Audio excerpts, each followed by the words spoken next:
Le changement, c'est maintenant. Le changement, c'est maintenant.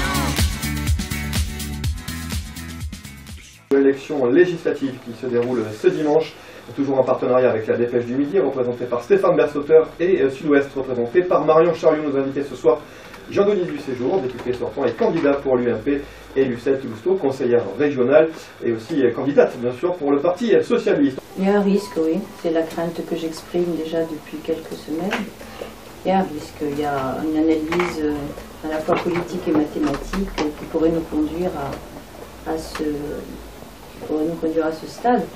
Ceci étant, bon, la campagne continue jusqu'au dernier moment et la mobilisation est le mot d'ordre.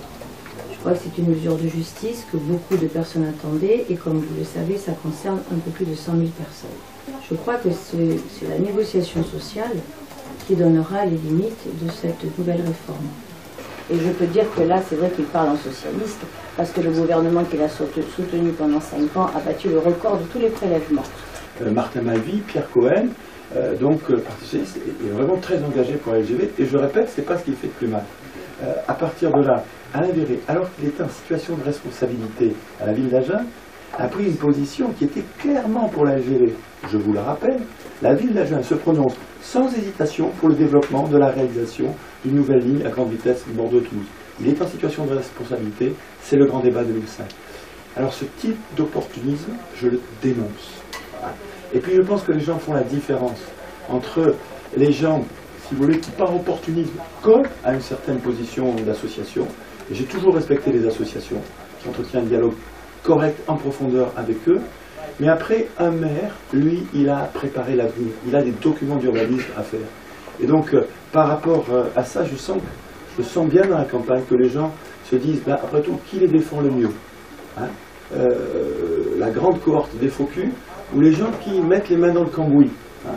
Là, je suis persuadé que les gens savent que les gens comme moi, qui se battent pour le meilleur tracé, qui se battront famille par famille pour les meilleures indemnisations, seront ceux qui les défendront vraiment. C'est une chance. C'est une chance pour notre territoire, c'est une chance parce que ça va permettre par sa présence même une attractivité du territoire, même si ça ne fera pas directement de l'économie. Ça va permettre aux voyageurs de mieux se déplacer, ça va permettre aussi à des touristes peut-être de venir plus facilement fréquenter nos régions. Enfin, pour un certain nombre de raisons, je crois que je n'ai jamais dérogé là-dessus. Dans 30 ans, c'est le temps que l'on donne, dans 30 ans, il ne devrait plus y avoir d'énergie fossile.